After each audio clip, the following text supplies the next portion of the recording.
Hello दोस्तों, मैं सुनील कुमार स्वागत करता हूं आपके अपने चैनल क्रैकर जेएस एकेडमी में। कैसे हैं दोस्तों आप लोग? उम्मीद करता हूं कि आप लोग अच्छे होंगे और आप लोगों की पढ़ाई भी अच्छी चली हुई है ना दोस्तों। तो दोस्तों आज हम लोग होली के बाद 2-3 दिन बाद मिल रहे हैं। आई होप आप लोगों ने होली को खूब अच्छे से एंजॉय किया होगा और सब बढ़िया रहा होगा, ठीक है ना। तो दोस्तों अब हम लोग फिर से अपनी पढ़ाई पर आ जाते हैं, क्योंकि होली तो गई। अब नेक्स्ट होली जब आएगी तब देखा जाएगा, बट उससे पहले हम लोग इस साल तक क्या हो कुछ ना कुछ अच्छा कर लें। तो इसके लिए क्या है कि हम लोग प्रॉपर पढ़ाई करना शुरू कर दें। तो उसके लिए क्या है कि जैसे कि हम लोग जानते हैं दोस्तों कि हम लोग ज्योग्राफी की सीरीज पढ़ रहे थे दोस्तों। ज्योग्राफी में भी दोस्तों हम लोग इंडियन ज्योग्राफी पढ़ लेते, ठीक है दोस्तों।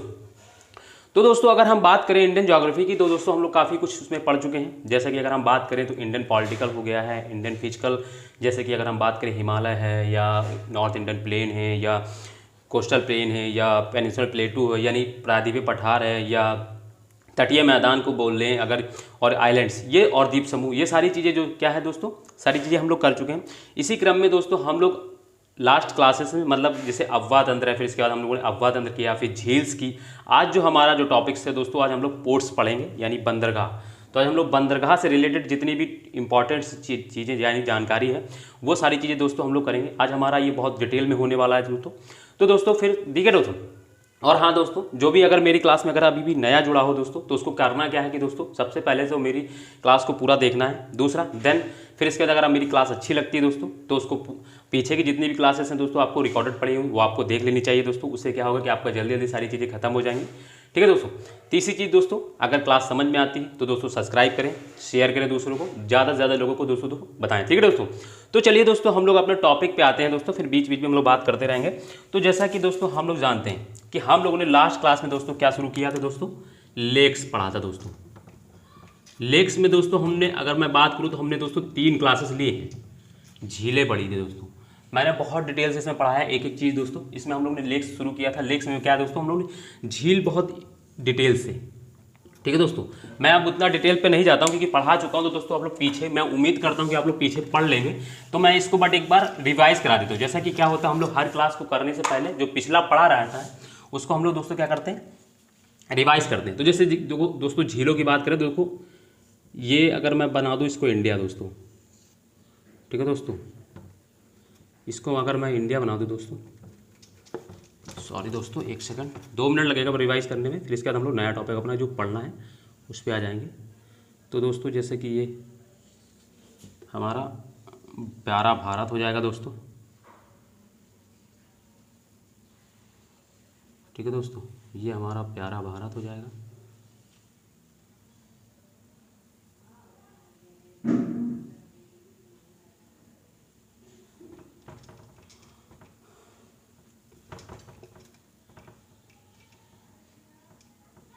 ठीक है दोस्तों, तो ये हमारा कुछ इस तरीके से कुछ दिनों से हमारा प्यारा भारत है, ठीक है दोस्तों। तो इसको आप लोग भी ऐसे बनाने की प्रैक्टिस करें, बस आप लोगों को भी बन जाएगा। तो ये हमारा दोस्तों कुछ प्यारा भारत इस तरीके से दिखता है। जैसे अगर हम बात करें तो हम लोगों ने दोस्तों स्टेट वाइज जितनी भी लेक्स थी यानी झीलें थी हम लोग पढ़ी थी। जैसे कि अगर मैं बात करूँ, ये दोस्तों लद्दाख है ऊपर, तो इस लद्दाख में दोस्तों हम लोगों ने पढ़ी थी कौन सी दोस्तों, पेंगोंग झील, पेंगोंग त्यो झील, इसी को त्यो से भी लिखा रहता है कहीं कहीं, तो वो उसमें कंफ्यूज नहीं होने का। फिर दोस्तों हम लोग दोस्तों जम्मू में आ जाते हैं। इसमें दोस्तों हम लोग ने पहले दोस्तों वुलर झील पढ़ी, कौन सी दोस्तों, वुलर झील। फिर दोस्तों डल झील पढ़ी हम लोग ने इसी में, डल झील। और फिर जानसार झील। ये 3 झील हम लोगों ने बताई थी दोस्तों, मैंने इम्पॉर्टेंट है ये बताई थी। फिर इसके बाद दोस्तों हम लोग दूसरा स्टेट, इस यहाँ पे जो होता है दोस्तों हिमाचल प्रदेश है। हिमाचल प्रदेश में दोस्तों मैंने बताया आपको सूरजताल, चंद्रताल, ठीक है दोस्तों। फिर दोस्तों यहीं पे एक रेणुका बताई मैंने, रेणुका, ये हिमाचल प्रदेश में। रिवीजन के तौर पे ये सारी चीज़ें हम लोग कर चुके हैं दोस्तों, ठीक है। फिर मैंने दोस्तों इसमें पढ़ाई थी आपको 7 ताल, ये उत्तराखंड है दोस्तों। मैं इसको अलग कलर से बना देता हूँ इसमें जो ये झील है कि मिक्स ना हो। तो उत्तराखंड में दोस्तों हम लोग अगर बात करें तो दोस्तों 7 ताल, फिर दोस्तों भीमताल, भीमताल, ठीक है दोस्तों। और फिर यहीं पर दोस्तों रूपकुंड, नैनीताल में भी है बट हमको उसको ज़रूरत नहीं है, वो तो पता ही रहता है सबको। तो फिर इसके बाद हमने इसको ये याद दोस्तों सिक्किम है। सिक्किम में दोस्तों हमने 2 झीलें पढ़ी हैं, कौन कौन सी दोस्तों, एक तो सोंगमो झील और दूसरी दोस्तों चोलामू झील, चोलामू झील, है ना। तो ये सिक्किम में कौन कौन सी दोस्तों, सोंगमो, चोलामू झील। फिर इसके बाद दोस्तों इसी में दोस्तों एक हम लोग यहीं पे आते हैं, फिर मणिपुर है पूर्वी राज्यों में, ये अरुणाचल प्रदेश, नागालैंड, फिर ये मणिपुर। मणिपुर में दोस्तों एक झील मैंने पढ़ाई बहुत इंपॉर्टेंट, लोकटक झील, लोकटक झील। ठीक है दोस्तों, ये सारी डिटेल्स हम लोग इसमें कर चुके हैं, जितनी भी चीज़ों सारी डिटेल, बस हम लोग क्या कर रहे हैं, कौन सी झील किस स्टेट में रिवीजन के तौर पे कर ले रहे हैं। ठीक है दोस्तों, फिर इसके बाद सीधे हम लोग यहाँ आ जाते हैं राजस्थान। दोस्तों राजस्थान में दोस्तों मैंने 5 झील आपको पढ़ाई हैं, कौन कौन सी, तो पहली दोस्तों सांभर हो जाएगी। ठीक है दोस्तों, फिर दोस्तों इसी में दोस्तों सांभर के बाद फिर दोस्तों आपको राजसंबंद पढ़ना है। इसमें मैंने बताया था ये राजस्थान की सबसे बड़ी मीठे पानी की झील है राजसंबंद। फिर मैंने इसमें दोस्तों आपको देवर पढ़ाई है, ये भारत की सबसे बड़ी कृत्रिम झील बताई मैंने इसके बारे में दोस्तों। फिर इसके बाद मैंने बताया आपको पुष्कर, ये दोस्तों खारे पानी की झील है। फिर इसके बाद मैंने इसी में एक आपको पढ़ाई है पंचभद्रा, यहाँ पे अभी मैंने दूसरी झील पढ़ ली है तो मैं यहाँ पे लिख दे रहा हूँ इस जगह पे अलग कलर से, पंचभद्रा। ठीक है ना, राजस्थान में ही है पंचभद्रा। ये 5 झीलें मैंने इसमें पढ़ाई थी। ठीक है दोस्तों, फिर इसके बाद दोस्तों हम अगर बात करें एमपी की यानी मध्य प्रदेश, तो हमने इसमें 2 झीलें पढ़ी दोस्तों, भोज एंड तवा बोहर। तो ये 2 झील दोस्तों हम लोगों ने पढ़ ली इसमें, ये एमपी की बात हो गई। इसके बाद दोस्तों गुजरात में आ जाते हैं, तो गुजरात में दोस्तों एक झील पढ़ी हम लोगों ने, नल सरोवर झील दोस्तों। कौन सी दोस्तों, नल सरोवर झील। मैं जल्दी जल्दी इसलिए करा रहा हूँ क्योंकि ये सारी चीज़ें करा चुका हूँ मैं। फिर इसके दोस्तों हम लोग महाराष्ट्र में आते हैं, तो महाराष्ट्र में दोस्तों हम लोगों ने एक झील पढ़ी है, लोनार झील दोस्तों। कौन सी दोस्तों, लोनार झील, इसके बारे में पढ़ा चुका हूँ बहुत। फिर इसके बाद ना तो हमको गोवा में पढ़ना है ना कर्नाटक में, सीधे आते हैं दोस्तों केरल में। केरल में दोस्तों हम लोग को 2 झीलें पढ़ ली हैं, एक तो दोस्तों वेम्बनाड झील, दूसरा अष्टमुदी झील। ये दोनों दोस्तों खारे पानी की लेगून झील है। ठीक है दोस्तों, इसका दोस्तों हम लोग कर्नाटक, फिर इसके बाद यहाँ पे स्टेट है तमिलनाडु। तमिलनाडु में 2 पढ़ाई है मैंने, एक तो वीरानम दोस्तों, फिर दोस्तों चेम्बरबक्कम। इन सब के बारे में अगर आपको देखना है, डिटेल्स में पढ़ना है, तो ये सारी चीज़ें मैं क्योंकि पीछे करा चुका हूँ तो इसलिए जल्दी से करा रहा हूँ। तो फिर इसके बाद दोस्तों ऊपर इसके ऊपर जस्ट आंध्र प्रदेश में 2 झीलें पड़ी दोस्तों, पहली तो कोलेरू। ठीक है दोस्तों, और फिर इसके बाद पुलिकट। कोलेरू मीठे पानी की है और पुलिकट दोस्तों खारे पानी की। मैंने कैसे समझाया था कि मतलब कैसे पहचानना है, तो वो सारी चीज़ें मैं बता चुका हूँ। फिर इसके बाद दोस्तों उड़ीसा में आते हैं, तो उड़ीसा में दोस्तों एक झील पढ़ी है हम लोगों ने, चिल्का झील पढ़ना था इसमें। चिल्का झील जो खारे पानी की सबसे बड़ी लेगून झील है, चिल्का झील। ठीक है दोस्तों, चिल्का झील जो खारे पानी की सबसे बड़ी लेगून झील। इतनी झीलों के बारे में दोस्तों हमको पढ़ना था, इंपॉर्टेंट झील है, और जिसमें जो कुछ लिखाना था कुछ इंपॉर्टेंट मैंने लिखाया भी दोस्तों। आप पीछे क्लासेस मैंने 3 क्लासेस लिए, इतना डिटेल पढ़ाया मैंने इसको। ठीक है दोस्तों, तो आपको सारी चीज़ें समझ में आ जाएंगी। तो चलिए दोस्तों, इसको अगर रिवीजन हो गया तो फटाफट जो नए हैं उनको वो देख लें, और मैं नया शुरू करता हूँ अब इसके बाद। आज का जो टॉपिक है हमारा उसको शुरू करते हैं दोस्तों। ठीक है दोस्तों, तो चलिए अब रिवीजन तो हो गया, समझ में आ गया होगा। पीछे क्लास दोस्तों जो भी नए हैं दोस्तों उनको देखना एक बार, मुझे मैं पक्का आपको यकीन दिला सकता हूँ कि आपको अच्छे से समझ में आ जाएंगी चीज़ें, और अच्छा सब कुछ वहाँ पे बहुत डिटेल से मैंने लिखाया है हर एक चीज़ के बारे में, जो जो इंपॉर्टेंट चीज़ें। ठीक है दोस्तों, तो आपको करना क्या है कि वो रिवीजन कर ले, वहाँ से यहाँ से रिवीजन हो गया। अब वहाँ पे आप जाके नई जो क्लास जो भी नए हैं उनको पीछे जाके देख लीजिए, सारी क्लासेस मिल जाएंगी आपको, प्ले लिस्ट बनाया रखा है मैंने। तो आज का जो टॉपिक है दोस्तों हमारा पोर्ट, क्या है दोस्तों, पोर्ट, बड़ा बड़ा लिख दे रहा हूँ, पोर्ट। पोर्ट यानी बंदरगाह, या जिसको पत्तन। आज मैं इन पत्तन और बंदरगाह में आपको अंतर ही बताऊंगा क्या होता है। इसको पत्तन लिखा जाता है, बट जैसे पोर्ट्स भी कहीं कहीं बुकों में बंदरगाह भी लिखा होता है, तो ये जान लीजिए कि पोर्ट और पत्तन में थोड़ा डिफरेंस होता है, मैं अभी बताऊंगा आपको। बट सबसे पहले तो ये जानते हैं कि पोर्ट, जो अंग्रेजी भाषा का जो पोर्ट होता है उसका मतलब क्या होता है। ये अंग्रेजी भाषा का पोर्ट शब्द है, तो ये जो इसका मतलब क्या था, तो जो अंग्रेजी भाषा का जो पोर्ट शब्द है, ठीक है दोस्तों, अभी मैं थोड़ा बता देता हूँ आपको। पोर्ट शब्द है वो लेटिन भाषा का शब्द है। ठीक है, लेटिन भाषा के शब्द पोर्टा से लिया गया है। लेटिन भाषा के शब्द, लेटिन भाषा के पोर्टा शब्द से लिया गया। किससे दोस्तों, पोटा, ऐसे लिखा होता है पोटा। किससे लिया गया है? जो पोर्ट शब्द है अंग्रेजी भाषा का, उसको लैटिन भाषा के पोटा शब्द से लिया गया है। और लैटिन भाषा के पोटा शब्द का क्या अर्थ होता है? तो इसका अर्थ होता है दोस्तों प्रवेश द्वार। क्या होता है दोस्तों? प्रवेश द्वार। तो यानी बंदरगाह जो होते हैं किसी भी देश के क्या होते हैं दोस्तों? प्रवेश द्वार होते हैं। तो आपको समझ में आ गया होगा, पोर्ट शब्द जो है अंग्रेजी का, जो पोर्ट शब्द है वो लैटिन भाषा के पोटा शब्द से बना है। और पोटा शब्द का मतलब होता है प्रवेश द्वार। यानी जो किसी भी देश के जो बंदरगाह होते हैं दोस्तों, वो क्या होता है, या पत्तन जिसको बोलते हैं। बंदरगाह, देखो बंदरगाह शब्द यूज़ करो ज़्यादा बेटर रहेगा, पत्तन शब्द का मैं अभी अंतर बताऊँगा। यहाँ पे मैंने पत्तन लिख दिया है तो वो उसके लिए कन्फ्यूज मत होना। तो जितने भी जो बंदरगाह होते हैं वो क्या होते हैं दोस्तों? किसी भी देश के प्रवेश द्वार होते हैं। ठीक है दोस्तों। और इसके बंदरगाह का दोस्तों उपयोग क्या होता है? तो उपयोग की अगर हम बात करें या इनका उद्देश्य क्या होता है, तो मुख्यतः इनका उद्देश्य होता है जो आयात और निर्यात, किसी भी देश का जो आयात निर्यात होता है उसको संचालित करने के लिए, है ना। यानी देखिए, मान लो किसी भी देश से मान लो हेलीकॉप्टर से सामान आएगा, तो मान लो लैंड पे उतर गया, ठीक है ना दोस्तों। अब हेलीकॉप्टर से हम इतना सामान लेकर नहीं लोड कर सकते, रख सकते। अब तो हम लोग जल मार्ग का इस्तेमाल ज़्यादा करते हैं। भारत विश्व का जितना भी जो व्यापार होता है वो 75% से भी ज़्यादा जो जल मार्ग के द्वारा ही होता है, ठीक है ना। भारत का भी दोस्तों 75% जो जल मार्ग, वो जो आयात या निर्यात होता है वो जल मार्ग के द्वारा अंतर्राष्ट्रीय देशों में। तो अगर हम बात करें तो 75% से ज़्यादा दोस्तों क्या होता है? जल मार्ग द्वारा होता है। तो अब इन जल मार्गों में क्या होगा? ऐसा तो है नहीं कि हम सामान लाए कहीं से, तो हमको क्या करना है? तो हम लोग क्या करते हैं कि इन्हीं पोर्टों के माध्यम से क्या करते हैं? सामान को एक स्थान से दूसरे स्थान पर ले जाने का काम करते हैं। जैसे कि अगर हम बात करें, मान लीजिए किसी देश से, मान लीजिए हम लोग ईरान से कुछ मंगाया, तो अगर हम लोग ईरान से कुछ मंगाएंगे तो जल मार्ग से होकर आ गए तो कहीं उतरेगा, तो उसको पोर्ट बोलते हैं। तो पोर्ट पे आके उतरा, अब उस पोर्ट पे मान लो देखो, पोर्ट और पत्तन में अब मैं आपको फ़र्क एक बताता हूँ, फिर आपको और आगे मैं कहानी की ले जाता हूँ। तो पहले ये जानिए पोर्ट और पत्तन में क्या अंतर होता है। पोर्ट यानी बंदरगाह और पत्तन में दोस्तों, दोनों का दोस्तों एक मैं बता दूँ, दोनों की इंग्लिश एक ही होती है दोस्तों, पोर्ट की भी और पत्तन की भी।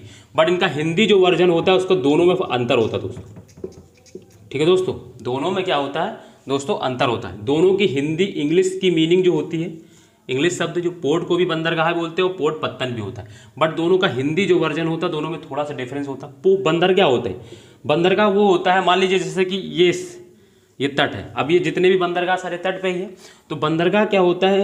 ये जहाँ पे आके जहाज रुका, जहाँ पर आके रुक जाता है, जिस लैंड के पास में आके, यानी जैसे हमने एस्चुरीज बताया था, एस्चुरीज क्या होते हैं? वो भी बंदरगाह बना देते हैं, ठीक है दोस्तों। तो जहाँ पे पोर्ट यानी ये जो शिप्स जो होते हैं, जल मार्ग के जो पानी के जो शिप्स होते हैं, वो जहाँ पे आके रुक जाते हैं उसको दोस्तों क्या बोलते हैं? बंदरगाह बोलते हैं, यानी खड़े होने का जो स्थान है। और जहाँ पे सामान उतारा जाता है दोस्तों, सामान को उतारा जाता है उसको दोस्तों पत्तन बोला जाता है। सामान उतार के एक जगह जहाँ पे इकट्ठा किया जाता है उसको दोस्तों क्या बोलते हैं? पत्तन बोलते हैं दोस्तों। समझ में आ गया फ़र्क क्या होता है? पोर्ट क्या होते हैं, यानी सॉरी बंदरगाह का क्या हिंदी मीनिंग क्या होता है? जहाँ पे कोई भी शिप आके रुक जाता है, ठीक है ना, मत वो हो गया बंदरगाह। और जहाँ पे उस शिप का जो सामान है ले जाकर यहाँ पे इकट्ठा किया जाता है, या पूरे देश से जो सामान ला के रख के दूसरे देश में बेचने के लिए ले जाया जाता है, तो उस जो स्थान को उसको पत्तन, सामान जहाँ पे इकट्ठा होता है उसको पत्तन बोलते हैं। जहाँ पे शिप रुकता है आके कहीं बाहर से आके, या जहाँ खड़ा होता है उसको दोस्तों बंदरगाह बोलते हैं। दोनों में थोड़ा सा डिफरेंस है बस, बाकी दोनों की इंग्लिश मीनिंग एक ही होती है। इंग्लिश जो शब्द है पोर्ट का ही यूज़ किया जाता है, पत्तन के लिए भी पोर्ट यूज़ किया जाता है, बंदरगाह के लिए भी पोर्ट यूज़ किया जाता है। बट दोनों हिंदी में थोड़ा डिफरेंस है। हिंदी में क्या होता है? जहाँ पे शिप आकर रुकता है दोस्तों उसको बोलते हैं बंदरगाह, और जहाँ पे शिप के सामान को ले जाकर इकट्ठा रखा जाता है उसको दोस्तों पत्तन बोलते हैं। समझ में? या पूरे देश का सामान जहाँ ला के इकट्ठा करके फिर शिप में चढ़ाया जाता है, जहाँ पे सामान इकट्ठा किया जाए, ये जान लीजिए रखा जाता है, वो जो होता है दोस्तों पत्तन। फ़र्क समझ में आ गया होगा। तो दोस्तों ये पत्तन और ये बंदरगाह होता है। इनका काम मैंने बता दिया दोस्तों क्या होता है कि आयात और निर्यात का करने के लिए, संचालित करने के लिए हम लोग बंदरगाह या पत्तन बनाते हैं।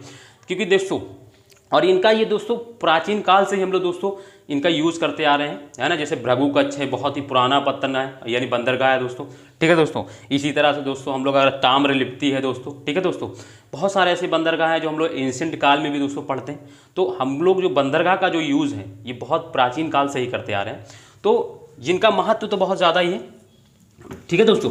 और अगर हम बात करें कि भारत का जो आयात निर्यात है लगभग 75% से ज़्यादा जो अंतर्राष्ट्रीय व्यापार में किया जाता है उसका 75% ज़्यादा इन्हीं बंदरगाहों के माध्यम से किया जाता है, ठीक है दोस्तों। ये तो दोस्तों इनकी कुछ जानकारी हो गई।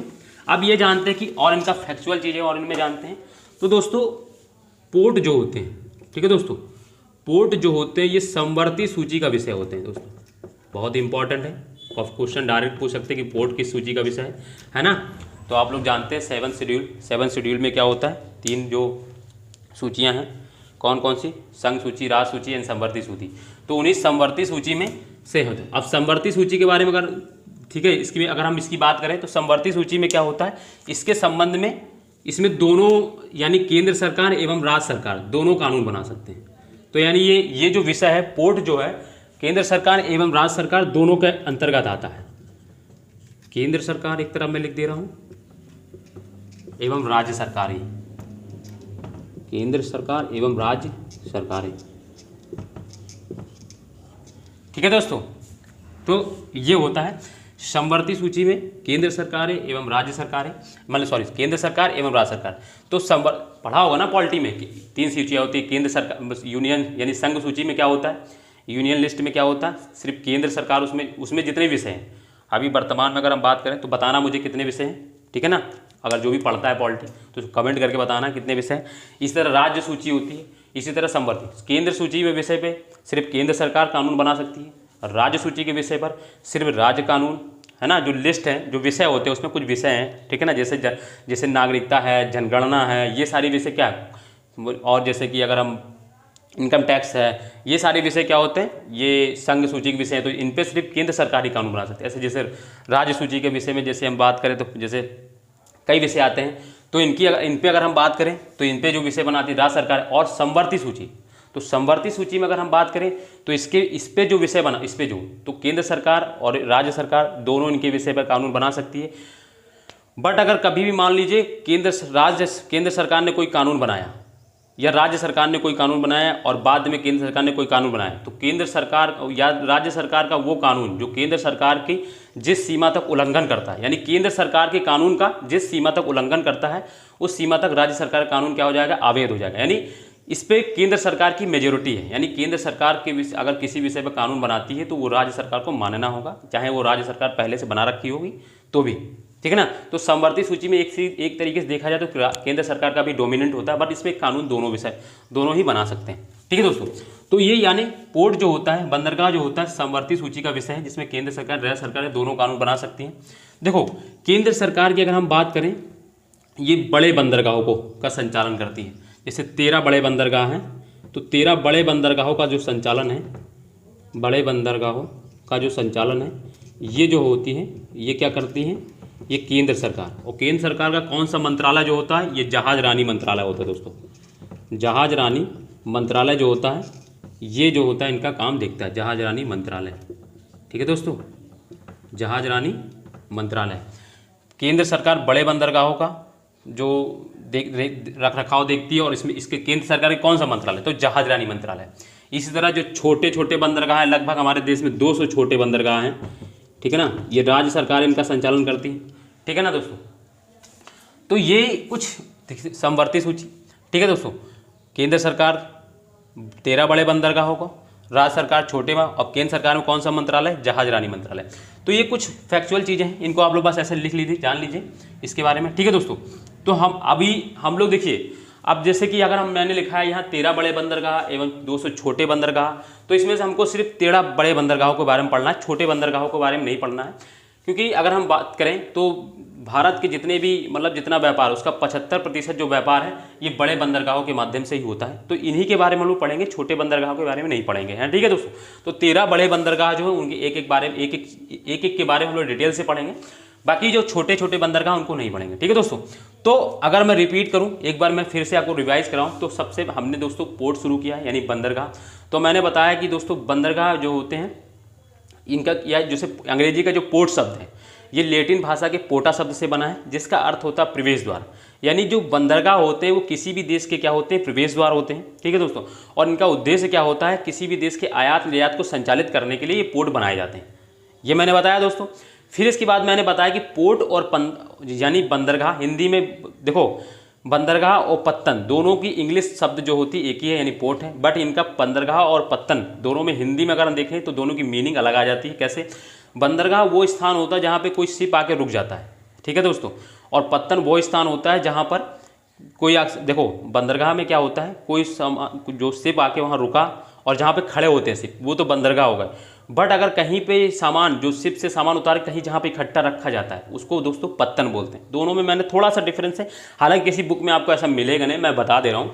फिर इसके बाद अगर हम बात करते हैं दोस्तों, फिर ये क्या है, ये दोस्तों पोर्ट जो है ये समवर्ती सूची का विषय है, जिसमें केंद्र एवं राज्य सरकार दोनों अपना कानून बना सकती हैं, दोनों संचालित करती हैं दोस्तों। ठीक है दोस्तों, केंद्र सरकारें जो होती है 13 बड़े बंदरगाहों का संचालन करती है। केंद्र सरकार का जहाजरानी मंत्रालय इसका रख रखाव करता है। ठीक है दोस्तों, राज्य सरकारें कुछ छोटे 200 लगभग बड़े छोटे बंदरगाह है उनका संचालन करती है। ठीक है दोस्तों, तो ये कुछ इनसे रिलेटेड चीज़ें दोस्तों, बंदरगाह से रिलेटेड चीज़ें हमको दोस्तों ये सारी चीज़ें कर ली। अब दोस्तों हम लोग देखते हैं सीधे 13 बड़े कौन से बंदरगाह हैं और क्या इनका इंपॉर्टेंस है, ये हम लोग देखते हैं। ठीक है दोस्तों, तो चलिए दोस्तों हम लोग अब बात करते हैं बड़े बंदरगाहों की, 13 बड़े बंदरगाह। ठीक है दोस्तों, ये बना लेना चाहिए तो मेरे साथ साथ आप लोग, और आपको पता ही है बड़े बंदरगाह, ठीक है ना, 13 बड़े बंदरगाह, ये आपको मेरे साथ साथ बनाने, जो भी मैं यहाँ लिखता हूँ आपको लिख लेना चाहिए। ठीक है दोस्तों, तो चलिए दोस्तों हम लोग शुरू करते हैं।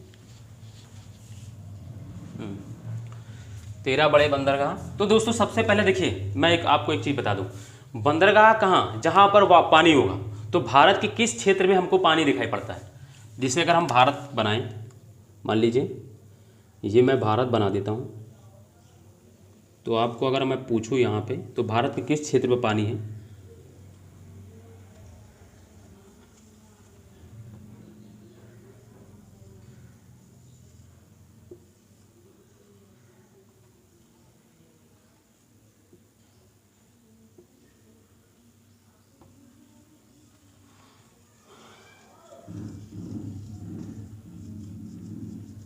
दोस्तों, तो ये हमारा प्यारा भारत है दोस्तों। अगर मैं भारत की बात करूं तो भारत का लोकेशन से है, अगर मैं बात करूं भारत के किस एरिया में पानी है, तो आप लोग बड़े आराम से बता सकते हैं। ये तो दोस्तों ये यहाँ से लेकर दोस्तों यहाँ से ये पूरा दोस्तों स्थल मार्ग है, ये पूरा लैंड से घिरा है यहाँ तक। तो जब ये लैंड से ही घिरा है तो यहाँ तो कोई बंदरगाह हो नहीं सकता दोस्तों।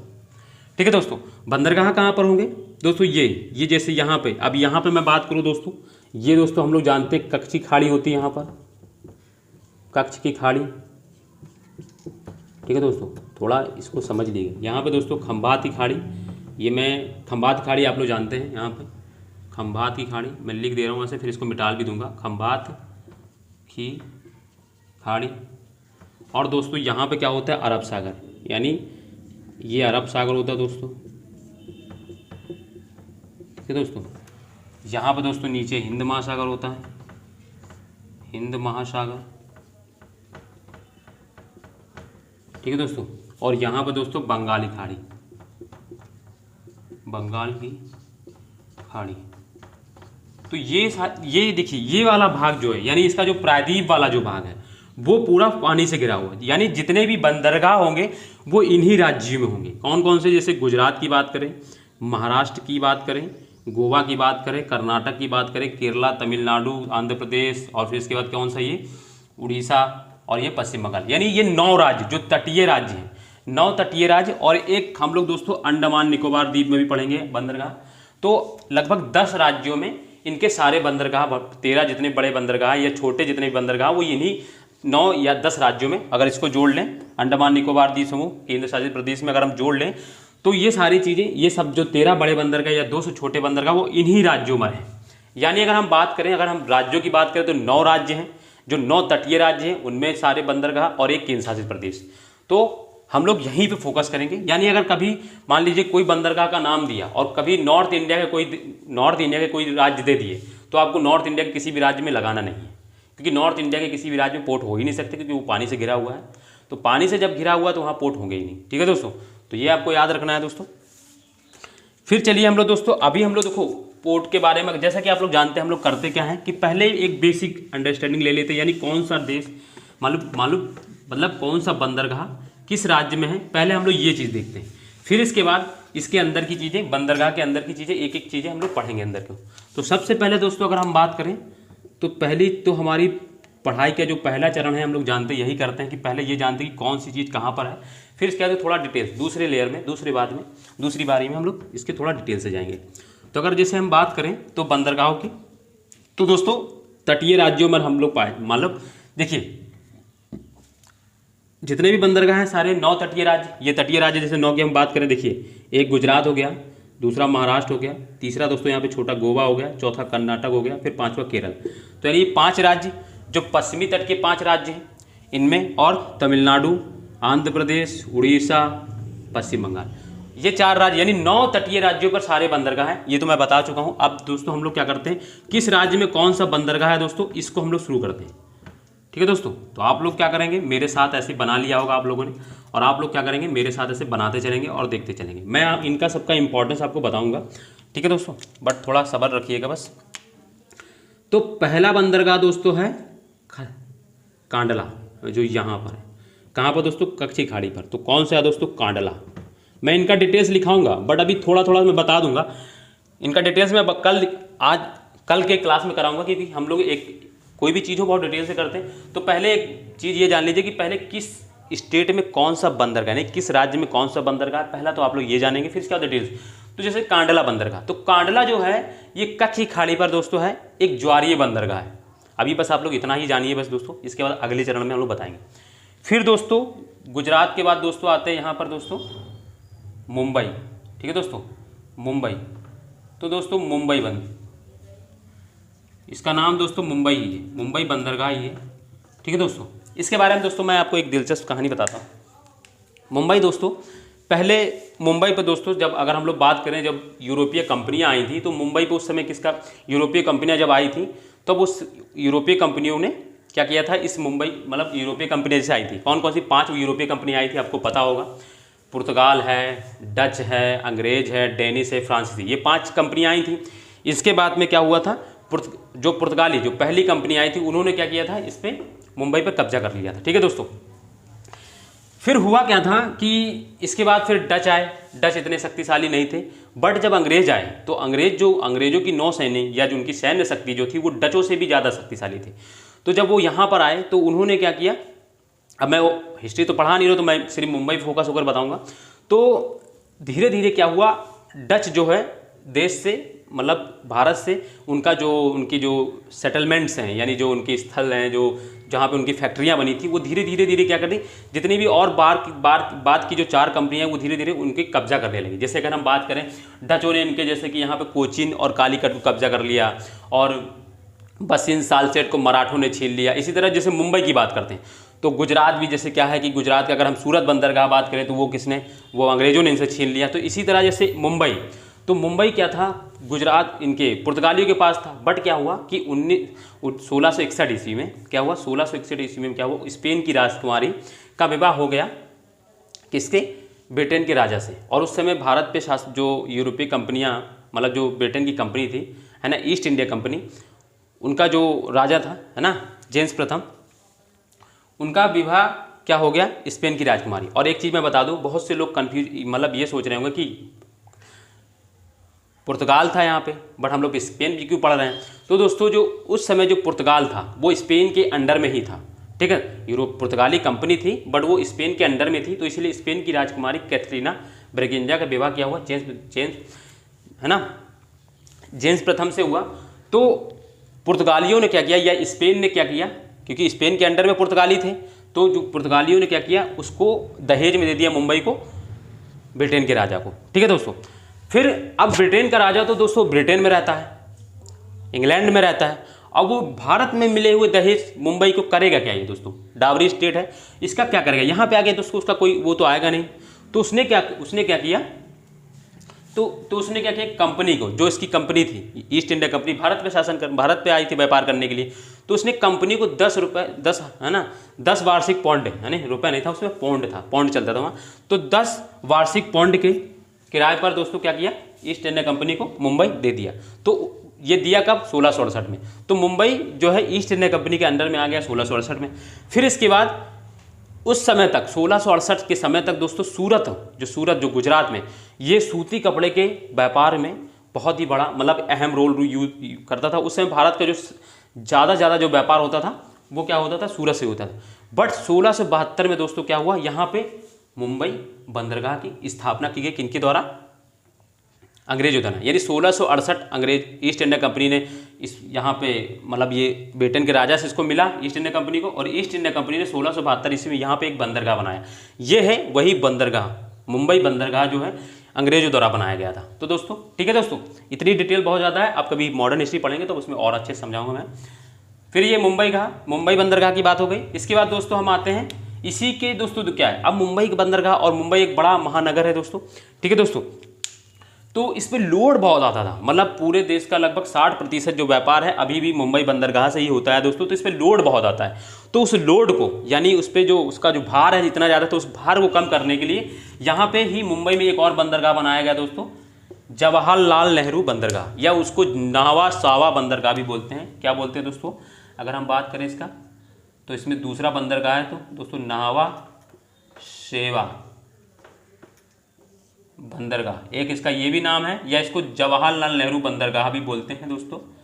तो ठीक है दोस्तों, नावा सेवा बंदरगाह, या लिख लीजिएगा पूरा, या जवाहरलाल नेहरू बंदरगाह। तो आप लोग जवाहरलाल नेहरू बंदरगाह डालिएगा, जवाहरलाल बंदरगाह डालिएगा, उसको ब्रैकेट में करके दोस्तों कर लीजिएगा नावा सेवा बंदरगाह, ठीक है दोस्तों। तो ये मुंबई एवं नावा सेवा दो बंदरगाह है, कहाँ पर दोस्तों, बम्बई में, ठीक है दोस्तों, मुंबई में है ना, यानी कहाँ पे, महाराष्ट्र में दोस्तों, ठीक है दोस्तों, महाराष्ट्र में। इसके बाद दोस्तों यहाँ पे एक छोटा सा राज्य है दोस्तों, कौन सा दोस्तों, गोवा। गोवा में दोस्तों हमको एक बंदरगाह पढ़ना है, कौन सा, मुर्मू गोवा, मुर्मा गोवा।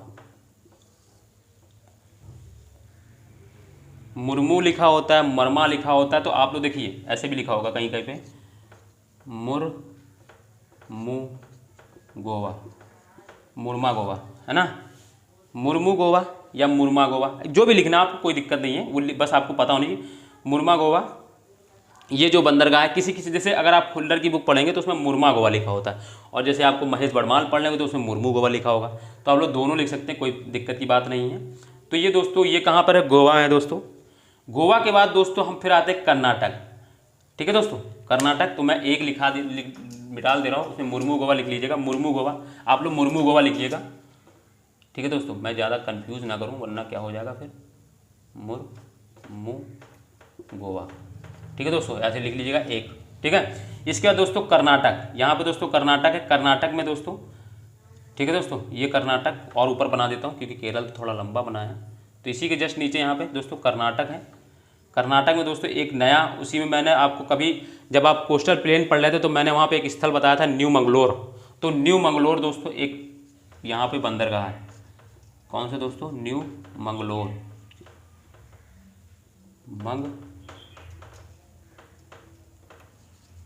न्यू मंगलोर, ठीक है दोस्तों। तो कांडला, मुंबई, नावासोवा, मुर्मा गोवा, न्यू मंगलोर कहाँ पे दोस्तों, कर्नाटक। इसी के बाद दोस्तों यहाँ पर एक केरल में दोस्तों फेमस कोचीन बंदरगाह, कोचीन दोस्तों, इसको पढ़ना ये बहुत इंपॉर्टेंट है, ठीक है ना दोस्तों। इसको दोस्तों क्वीन ऑफ द अरेबियन सी भी बोला जाता है, ठीक है दोस्तों। तो कोचीन बंदरगाह है, ये कहाँ पे दोस्तों, केरल में है दोस्तों, ठीक है दोस्तों। ये कोचीन, ठीक है दोस्तों, चलिए बाद में बताएंगे इसके बाद। फिर यहाँ पे दोस्तों चेन्नई बंदरगाह है दोस्तों, चेन्नई,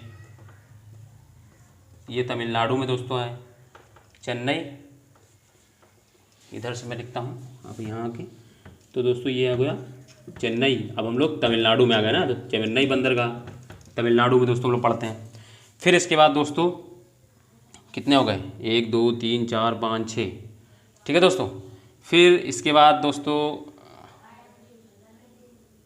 ठीक है, अब इधर देखिए ऊपर गुजरात में, ये क्या कहते हैं, कोलकाता में आइए बंदरगाह, यहाँ पे दोस्तों हम लोग 2 पढ़ते हैं। यहाँ पे दोस्तों ये पश्चिम बंगाल में दोस्तों, पश्चिम बंगाल में एक दोस्तों कोलकाता बंदरगाह, कोलकाता बंदरगाह, ठीक है दोस्तों। और फिर इसी में दोस्तों एक हल्दिया पढ़ते हैं, हल्दिया, ठीक है दोस्तों, हल्दिया पढ़ते हैं। फिर उड़ीसा में दोस्तों हम लोग पढ़ते हैं विशाखापत्तनम, सॉरी दोस्तों पारादीप, पारादीप बंदरगाह पढ़ते हैं। ठीक है दोस्तों, तो ये कुछ इंपॉर्टेंस बंदरगाह कितने हो गए, 1 2 3 4 5 6 7 8 9 10। ठीक है दोस्तों, तो ये हो गए हमारे कुछ इंपॉर्टेंट बंदरगाह। पारादीप है, फिर इसी में एक और मैं भूल रहा हूँ कोई बंदरगाह का नाम, मुर्गुगोवा, कोचीन, चेन्नई बंदरगाह हो गया, पारादीप हो गया, हल्दिया हो गया, कोलकाता हो गया। ठीक है दोस्तों, तो ये कुछ इंपॉर्टेंस यहाँ पे 9 बंदरगाह हुए हैं, 13 बंदरगाह हैं यार।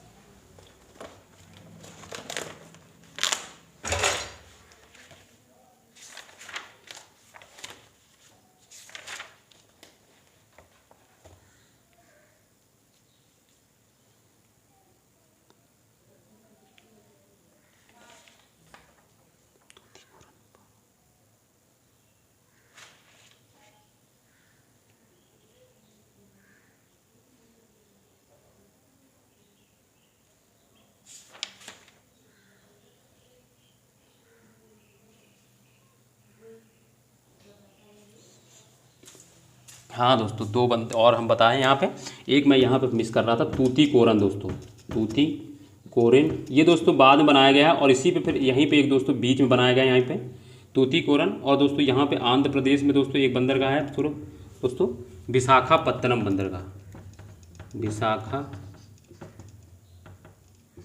मिस कर जाता, दिमाग से अगर निकल जाता तो फिर सब लोग आता ही नहीं है।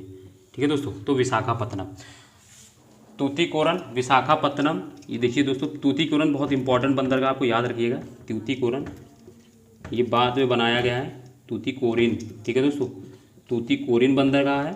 और यहीं पे दोस्तों एक एन्नौर बंदरगाह है। कौन सा दोस्तों, एन्नौर। ठीक है दोस्तों, ये 3 बंदरगाह दोस्तों तमिलनाडु में, चेन्नई, एन्नौर, तूतीकोरन। फिर कोलकाता, हल्दिया। देखिए कोलकाता दोस्तों जो है, इसको दोस्तों ये बहुत पुराना बंदरगाह है, ये अंग्रेजों ने बनाया था, बट हल्दिया जो है, हल्दिया को बाद में बनाया गया है इसी कोलकाता के भार को कम कर। जैसे मुंबई में बनाया गया, मुंबई बंदरगाह को, जैसे नावा सेवा क्या क्यों बनाया गया, क्योंकि बहुत ज़्यादा भार पड़ता था मुंबई बंदरगाह पे, तो उसके कम करने के लिए नावा सेवा बनाया गया है। इसी तरह दोस्तों यहाँ पे ये बनाया गया है, तो कोलकाता के बाद हल्दिया जो है, इसी भारत कोलकाता बंदरगाह के भार को कम करने के लिए हल्दिया बंदरगाह बनाया गया। तो दोस्तों ये कुछ इंपॉर्टेंट बंदरगाह थे, जैसे कांडला है, मुंबई है, नावा सेवा, मुर्मुगोवा, न्यू मंगलोर, कोचीन, तूतीकोरन, एन्नौर, चेन्नई, विशाखापत्तनम, पारादीप, हल्दिया और कोलकाता। तो दोस्तों ये कुछ इंपॉर्टेंट, देखो 1 2 3 4 5 6 7 8 9 10 11 12 13 बंदरगाह हो गए बड़े बड़े। ये 13 बंदरगाह दोस्तों हैं। ठीक है दोस्तों, तो ये कितने 9 तटीय राज्यों पर हैं। कौन कौन से दोस्तों, गुजरात में दोस्तों कांडला बंदरगाह, ये एक ज्वारीय बंदरगाह है दोस्तों, और ये कहाँ पर दोस्तों, ये काची खाड़ी के पास में है। ठीक है दोस्तों, फिर इसके बाद मुंबई बंदरगाह, ठीक है, ये नावा सेवा, मुर्मुगोवा, न्यू मंगलोर, कोचीन, तूतीकोरिन, एन्नौर, चेन्नई, विशाखापत्तनम, पारादीप, हल्दिया, कोलकाता। अब यहाँ पे मैं आपको एक कॉन्सेप्ट बताता हूँ दोस्तों। देखो बंदरगाह तो कुछ प्राकृतिक होते हैं, क्योंकि बंदरगाह 2 प्रकार के होंगे, कुछ प्राकृतिक और कुछ क्या होगा, कृत्रिम, यानी कुछ नेचुरल होंगे और कुछ आर्टिफिशियल होंगे।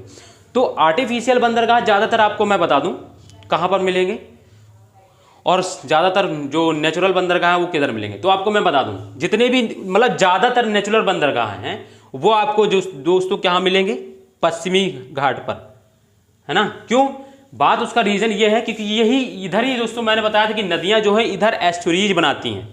तो एस्चुरीज बनाएंगे क्यों, क्योंकि यहाँ का जो तट है, पश्चिमी जो तट है दोस्तों, समुद्र तट से दोस्तों समुद्र के जो तल से दोस्तों पश्चिमी तट जो है वो ऊंचा है।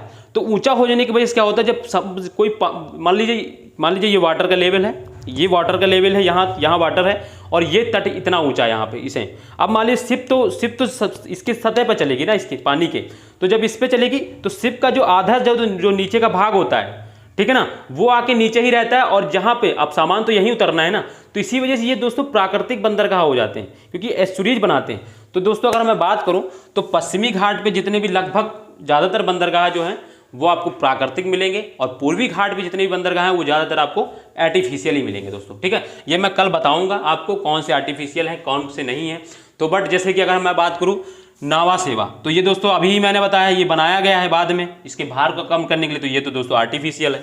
बाकी ये मुंबई है ये भी, ठीक है दोस्तों, ये भी बाद में बनाया गया है बट ये पहले से एक ऐसा सिचुएशन था इसमें कि बन सकता था बंदरगाह, इसको थोड़ा और इसको डेवलप कर दिया तो ये बंदरगाह बन गया। ठीक है दोस्तों, तो एक चीज़ ये भी है, कभी कभी क्वेश्चन ये भी पूछ लिया कि ज़्यादातर जो बंदरगाह है पश्चिमी घाट के वो प्राकृतिक बंदरगाह हैं और पूर्वी घाट के ज़्यादातर बंदरगाह वो कृत्रिम बंदरगाह है। तो दोस्तों ये क्यों बन जाते हैं, क्योंकि एस्चुरीज की वजह से दोस्तों। ठीक है दोस्तों, तो आपको ये याद रखना है दोस्तों। तो ये कुछ दोस्तों बंदरगाह के बारे में कुछ डिटेल थी दोस्तों, बाकी अभी टाइम बचता तो कल हम लोग करते, बट इसका हम लोग दोस्तों डिटेल्स की जो चीज़ें हैं वो हम लोग दोस्तों कल करेंगे। कल हम लोग दोस्तों इसमें से जो इंपॉर्टेंट चीज़ें हैं कि जैसे क्या लिखना है, क्या दोस्तों है, ठीक है दोस्तों, और इसमें कैसे कौन सा प्राकृतिक है, कौन सा सबसे बड़ा प्राकृतिक बंदरगाह, कौन सा सबसे बड़ा कृत्रिम बंदरगाह है, और कौन सा दोस्तों और भी कुछ चीज़ें, कुछ एक कंप्यूटराइज बंदरगाह बनाया गया है बाद में, है ठीक है दोस्तों। तो ये सारी चीज़ें दोस्तों हम लोग कल करेंगे दोस्तों। आज दोस्तों हम लोग यहीं करते हैं, बट पहले आप लोग ये बना लीजिए दोस्तों, बना लिया होगा। ठीक है दोस्तों, तो दोस्तों तो हम लोग अब दोस्तों आज का यहीं रखते हैं, बाकी हम लोग दोस्तों कल करेंगे। हाँ दोस्तों, अगर मेरी क्लास दोस्तों अच्छी लगी हो तो दोस्तों क्या करना है आपको दोस्तों, सब्सक्राइब करना है, शेयर करना है एवं लाइक करना है दोस्तों, और दोस्तों दूसरों को जरूर बताएं, ज़्यादा से ज़्यादा लोगों को शेयर करें दोस्तों, ताकि दोस्तों उनको भी दोस्तों पता चले कि यहाँ पे कैसी पढ़ाई होती है। ठीक है दोस्तों, तो दोस्तों चलिए हम लोग दोस्तों फिर कल मिलते हैं दोस्तों इसी के साथ दोस्तों। ध्यान रखिए दोस्तों, अपना मन लगा के पढ़िए दोस्तों। ठीक है दोस्तों, तो बाय, अलविदा।